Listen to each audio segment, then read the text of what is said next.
Hello guys, welcome to bilingual CSIR। ये एक educational platform है जहाँ पे अपन CSIR UGC net life science का कंटेंट जो है वो बिल्कुल फ्री में डिस्कस करेंगे, एकदम फ्री में। आप चाहें तो हमारी वेबसाइट भी विजिट कर सकते हैं जिसका नाम है bilingualcsir.com। वहाँ पे आपको एक्सक्लूसिव कंटेंट मिलेगा CSIR का। तो आप जैसे वेबसाइट पे जाएंगे तो आपको कोर्सेज मिलेंगे जहाँ पे आपकी सारी 11 12 13 यूनिट्स जो हैं वो हम कवर करवाने की पूरी कोशिश करेंगे। वहाँ पे जाइए, क्लिक कीजिए उसको, एनरोल करिए कोर्सेज के अंदर और इस वीडियो को भी देखें। तो अगर एंड में आपको ये वीडियो पसंद आए तो इसको लाइक शेयर और सब्सक्राइब ज़रूर करें और अपने फ्रेंड्स को शेयर करें। सबसे इम्पॉर्टेंट, हमारी वेबसाइट पे हमारी चैट अवेलेबल है, आप कभी भी जाके चैट कर सकते हैं। कोई भी डाउट वगैरह हो, क्वेरीज हो पूछने के लिए तो आप पूछ सकते हैं। तो इसी के साथ अपन आज का जो अपना टॉपिक है वो स्टार्ट करते हैं जिसका नाम है स्पेक्ट्रोस्कोपिक टेक्निक्स। तो कोई भी टेक्निक जो होती है उसको पढ़ने के लिए, उसको समझने के लिए आपके सवाल मन में 3 सवाल आने चाहिए। क्या हैं वो 3 सवाल? कि क्यों करते हैं ये, वाई, क्या है इसके अंदर, क्यों करते हैं इसको, क्या है इसके अंदर और कैसे करते हैं। तो आप 13th यूनिट जब पढ़ेंगे CSIR की तो उसके अंदर एक्सक्लूसिवली सिर्फ टेक्निक्स हैं।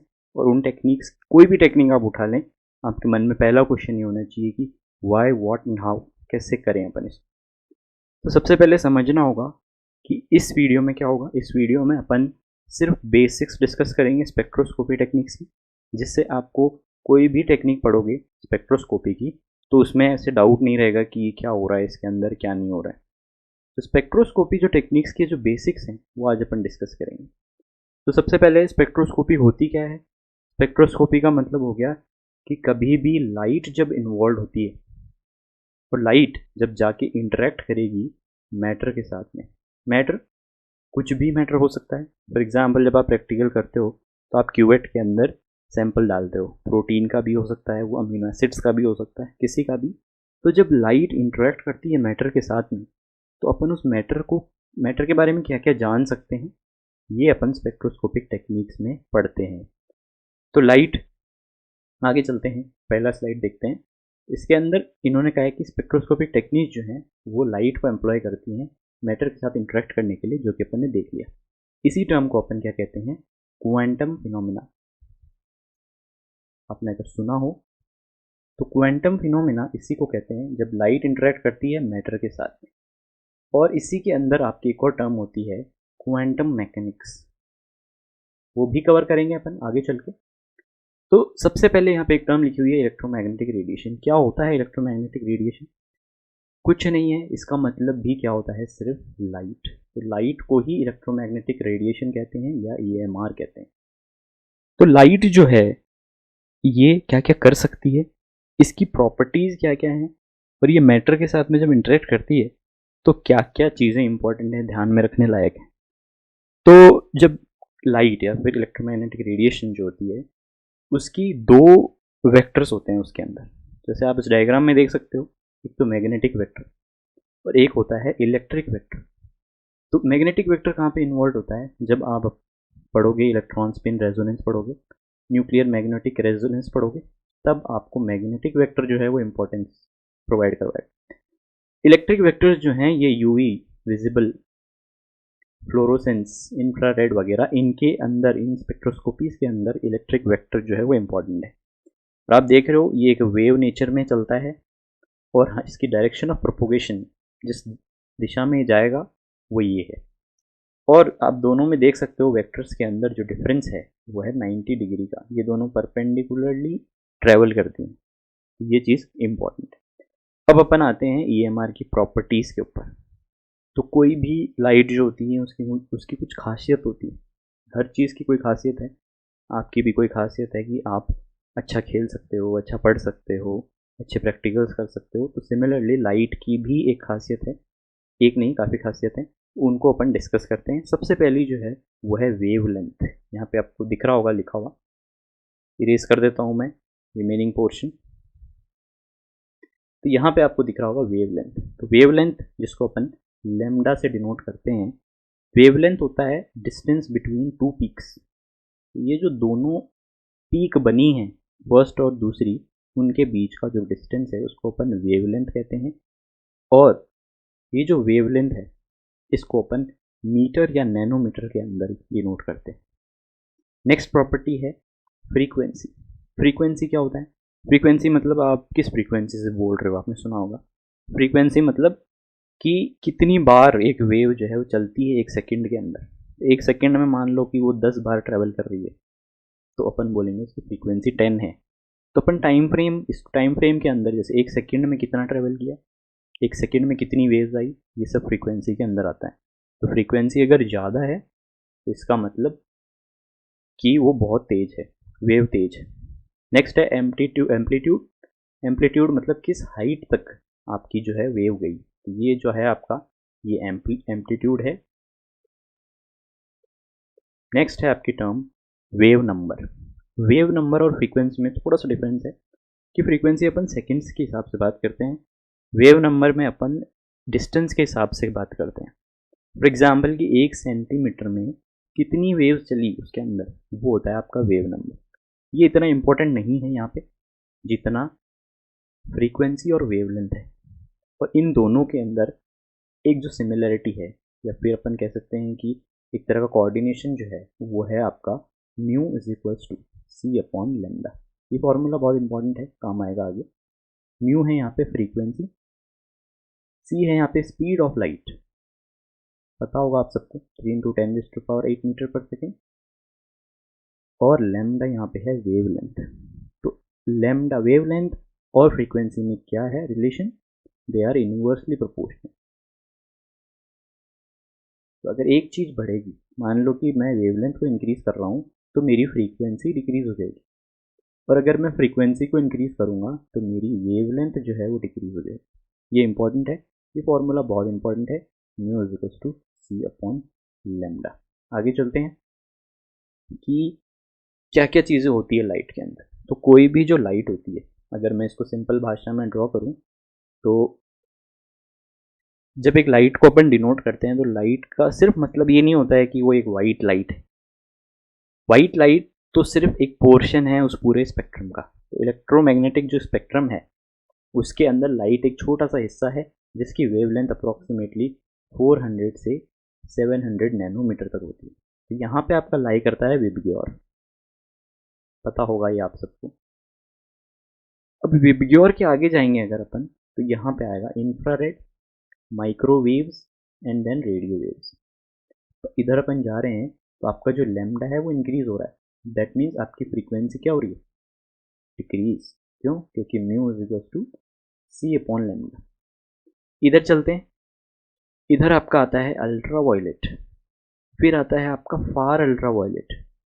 ध्यान रहे फार अल्ट्रा वायलेट हमेशा दूर रहेगा अल्ट्रा वायलेट से, और वो लेफ्ट साइड में होगा, मतलब लैम्डा यहाँ पे कम होगा, इसकी फ्रीक्वेंसी जो है वो ज़्यादा होगी।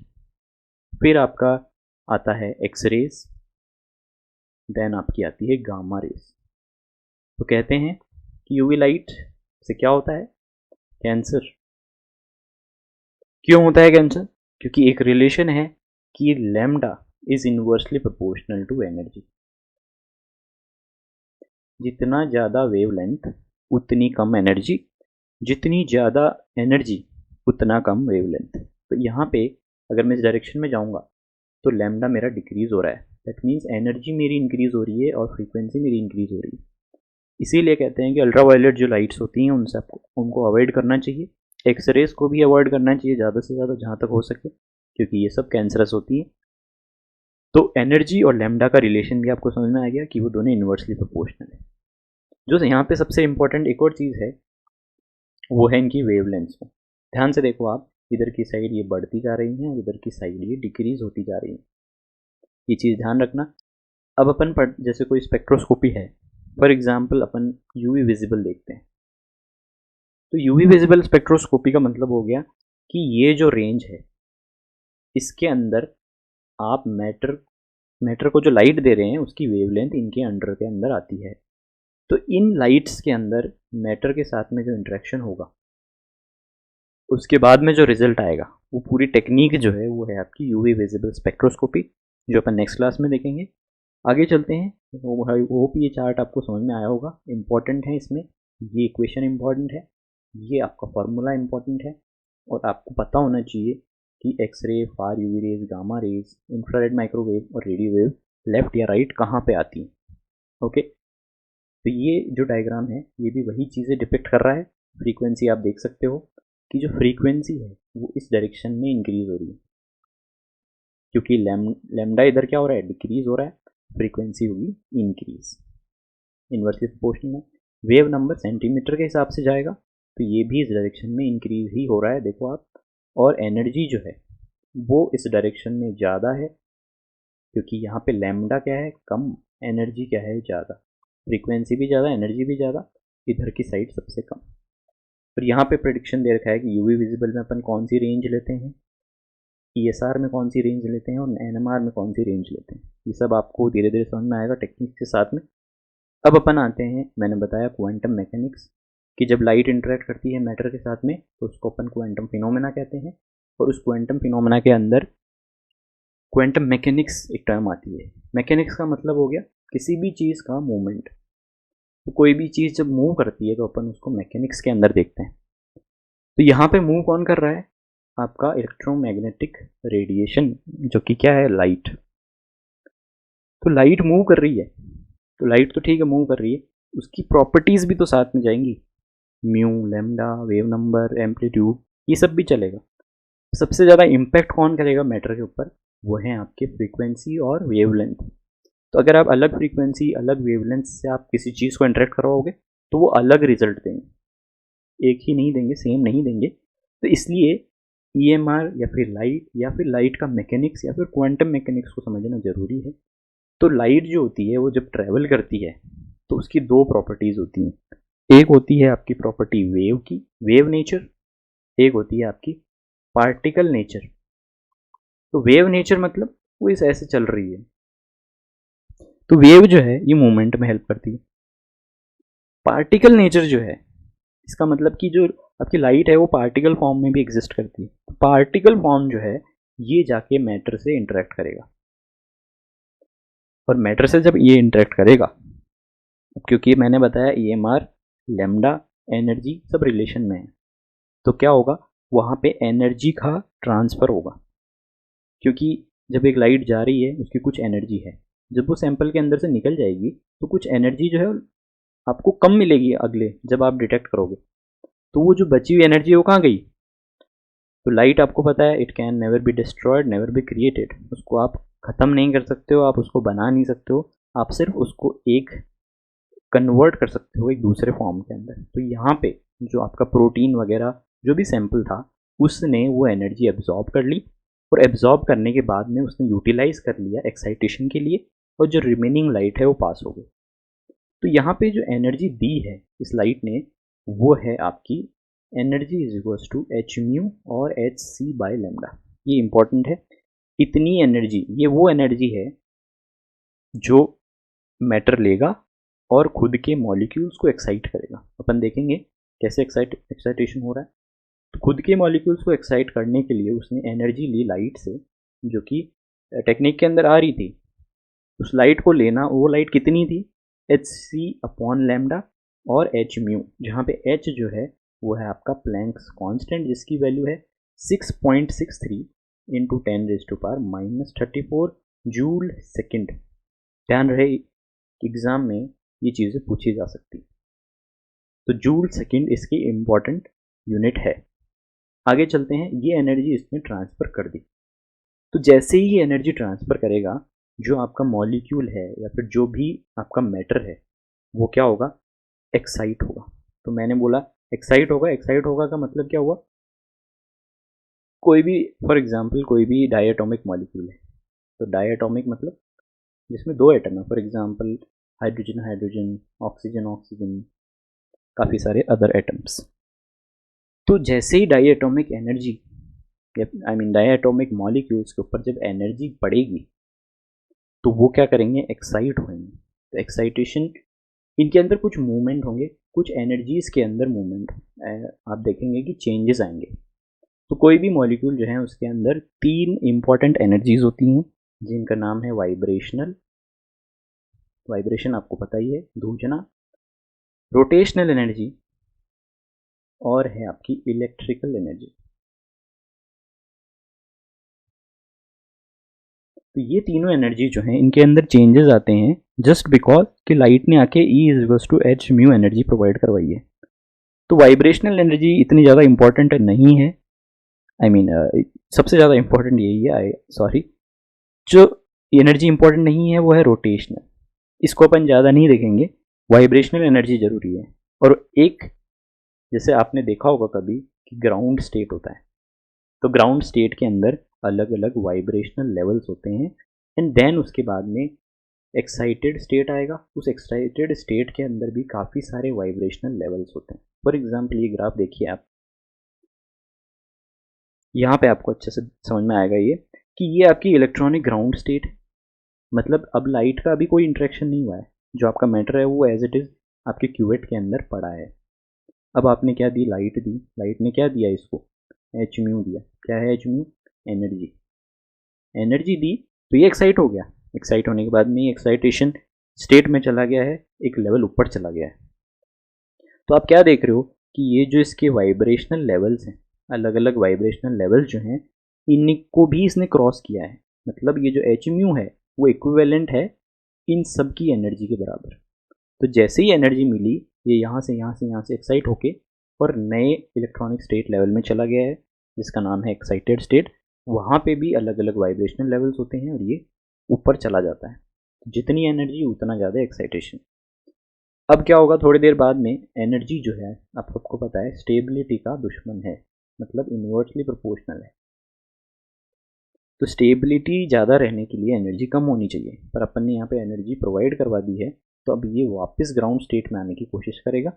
इसकी वजह से डेल्टा एच जो है वो एनर्जी रिलीज हो जाएगी और वो अगेन ग्राउंड स्टेट में आ जाएगा, हमेशा एक्साइटेड में नहीं रहेगा। ग्राउंड में आने के लिए उसको फिर से क्या करना पड़ेगा, हर वाइब्रेशनल लेवल की एनर्जी रिलीज करनी पड़ेगी। तो ये है आपका ग्राउंड स्टेट वगैरह। अब अपना इंपॉर्टेंट टर्म है एब्जॉर्प्शन स्पेक्ट्रा। ये इंपॉर्टेंट है, आप सबने देखा होगा कि जब आप पढ़ते हैं कोई जैसे अमीनो एसिड्स अगर आपने पढ़ा हो तो उसके अंदर एक ग्राफ आता है एब्जॉर्प्शन वर्सेस लैम्डा का, जिसके अंदर मोस्टली एरोमेटिक अमीनो एसिड्स की बात कर रहा हूँ मैं, ऐसा ग्राफ होता है। इसके अंदर आप कहते हो कि ये जो है ग्राफ, ये है ट्रिप्टोफैन का जो मैक्सिमम एब्जॉर्प्शन शो करता है एट 280 नैनोमीटर। यस, फिर है आपका टायरोसिन जो कि अप्रॉक्सीमेटली 275 नैनोमीटर पे, एंड देन ट्रिप्टोफैन जिसको अपन I think this is around 230 to 240 nanometre. ये एब्जॉर्प्शंस क्या है, वेवलेंथ है। तो एब्जॉर्प्शन वर्सेस लैम्डा की जो इक्वेशंस होती हैं उनको अपन कहते हैं एब्जॉर्प्शन स्पेक्ट्रा। इसका मतलब क्या हुआ कि जब आपने 280 नैनोमीटर की लाइट डाली तब ट्रिप्टोफैन ने उसको सबसे ज़्यादा एब्जॉर्ब किया, तो इसका मतलब हुआ कि 280 नैनोमीटर की जो लाइट है that is equivalent to H mu, जिसने क्या किया, ट्रिप्टोफैन के मॉलिक्यूल को ग्राउंड लेवल से एक्साइटेड स्टेट में लेके गए।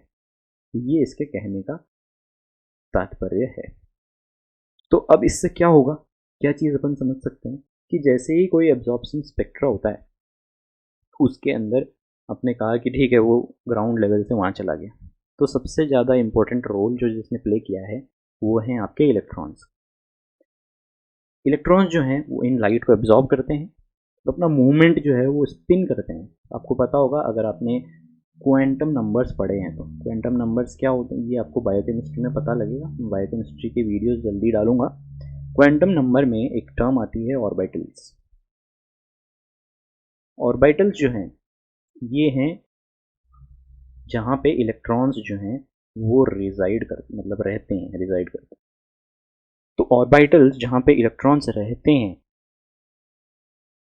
ये इंपॉर्टेंट है एनर्जी एब्जॉर्प्शन के लिए। तो जो भी एनर्जी आएगी उसमें ये जो इलेक्ट्रॉन्स हैं ये एनर्जी एब्जॉर्ब करेंगे और एक इलेक्ट्रॉन इनमें से उठ के चला जाएगा एक्साइटेड स्टेट में। तो एक्साइटेड स्टेट में जाएगा तो कैसा दिखेगा, ये देखिए कि जब यहाँ पे स्पिन और मल्टीप्लिसिटी एक वेक्टर है। मैं बोल रहा हूँ कि मल्टीप्लिसिटी जो है वो ट्वाइस ऑफ स्पिन प्लस 1 होता है। मान लो कि एक ऑर्बिटल के अंदर एंटी पैरेलल अरेंज्ड है, एंटी पैरेलल ही अरेंज्ड होंगे, और आपको पता है एक जगह पे सिर्फ एक ही इलेक्ट्रॉन रह सकता है। पाउलीज एक्सक्लूजन रूल अगर आपने पढ़ा हो तो समझ में आएगा आपको। तो अगर मैं बोलूँ कि ये स्पिन एंटी पैरेलल है, तो स्पिन एस निकालने के लिए मैं क्या करूँगा कि this is plus half plus minus half, क्योंकि ये ऑपोजिट डायरेक्शन में है, तो मेरा आंसर आएगा यहाँ पे 0। तो मेरी मल्टीप्लिसिटी क्या हो जाएगी 1। तो मल्टीप्लिसिटी ये डिफाइन करता है स्टेट ऑफ मॉलिक्यूल। स्टेट क्या होती है अभी देखते हैं, स्टेट क्या होती है। तो अगर इनिशियली स्पिन मेरा 0 है, मल्टीप्लिसिटी मेरी 1 है, और ये दोनों क्या है ग्राउंड स्टेट में, अब मैंने इनको एनर्जी दी एच म्यू देने पर स्पिन मेरा एंटी पैरेलल ही रहेगा, मल्टीप्लिसिटी भी मेरी 1 रहेगी, बट एक कहाँ चला जाएगा एक्साइटेड स्टेट में, एक रहेगा ग्राउंड स्टेट। अरेंजमेंट देखो आप, दोनों का एंटी पैरेलल है। मान लो कि यही अरेंजमेंट अगर पैरेलल है तो मेरा स्पिन कितना हो जाएगा प्लस हाफ प्लस हाफ, और दोनों को ऐड कर दूंगा तो मेरा हो जाएगा 1। तो 1 अगर मैं रखूंगा m is equals to 2 into 1 plus 1, तो मेरा मल्टीप्लिसिटी कितना हो गया 3। मल्टीप्लिसिटी 3 होने का मतलब है कि ये जो स्टेट है ये हो गया मेरा ट्रिपलेट स्टेट। ट्रिपलेट स्टेट जो होती है ये आप समझोगे जब अपन फ्लोरोसेंस स्पेक्ट्रोस्कोपी पढ़ेंगे, बट आपको अभी पता होना चाहिए कि मल्टीप्लिसिटी 3 है, इसका मतलब इलेक्ट्रॉन्स का जो स्पिन है वो एंटी पैरेलल नहीं होके दोनों ही पैरेलल हैं, जो कि फेवरेबल नहीं है। आप उसको कहेंगे कि ये ज़्यादा देर तक नहीं टिकेगा, थोड़ी देर में ये वापस ग्राउंड स्टेट पे आ जाएगा, और आने के बाद में वो जो स्पिन है उसका वो रहेगा पैरेलली, बट वो ग्राउंड स्टेट में आ जाएगा एनर्जी लॉस करके। ये भी आ जाएगा but it can stay for a while, ये थोड़ी देर रुक सकता है ग्राउंड स्टेट में आने से पहले। तो इसलिए यहाँ पे ये जो स्टेट है जहाँ पे मल्टीप्लिसिटी 1 है इसको अपन कहते हैं सिंगलेट स्टेट, और जहाँ पे मल्टीप्लिसिटी 3 है वहाँ पे होगा ये ट्रिपलेट स्टेट। तो आपने सुना होगा, अगर आप याद हो, क्लोरोफिल जो होता है उसकी सिंगलेट और ट्रिपलेट स्टेट्स होती हैं जब अपन फोटो इनहिबिशन देखते हैं। तो अगर आपने नहीं देखा हो अपन कवर करेंगे तब आपको अच्छे समझ में आएगा, फोटो इनहिबिशन के टाइम ये इंपॉर्टेंट है। तो यही सब चीज़ें यहाँ पे लिखी हुई हैं, यहाँ पढ़ सकते हैं। और यहाँ पे देखो आप कि S0 to S1 transition is allowed and possess a high transition probability, while S0 to T1 is not allowed and has a small transition probability। मतलब कि ये चीज़ तो पॉसिबल है S to S1, but S0 to T1 is not possible। ये चीज़ यहाँ पे समझाने की इन्होंने कोशिश करी है। अब कोई भी जो मॉलिक्यूल है या कोई भी एटम है, डाई एटॉमिक मॉलिक्यूल है, तो मैंने बताया कि वो क्या करेगा, वो जाके इंटरेक्ट करेगा मैटर के साथ में। तो आपने बोला ये क्यूवेट है, ये आपका लाइट सोर्स है, ये गया मैटर के साथ इंटरेक्ट किया, इसके अंदर क्या थे डाई एटॉमिक मॉलिक्यूल्स होते हैं। डाई एटॉमिक मॉलिक्यूल्स मतलब कि hydrogen hydrogen, oxygen oxygen, nitrogen nitrogen.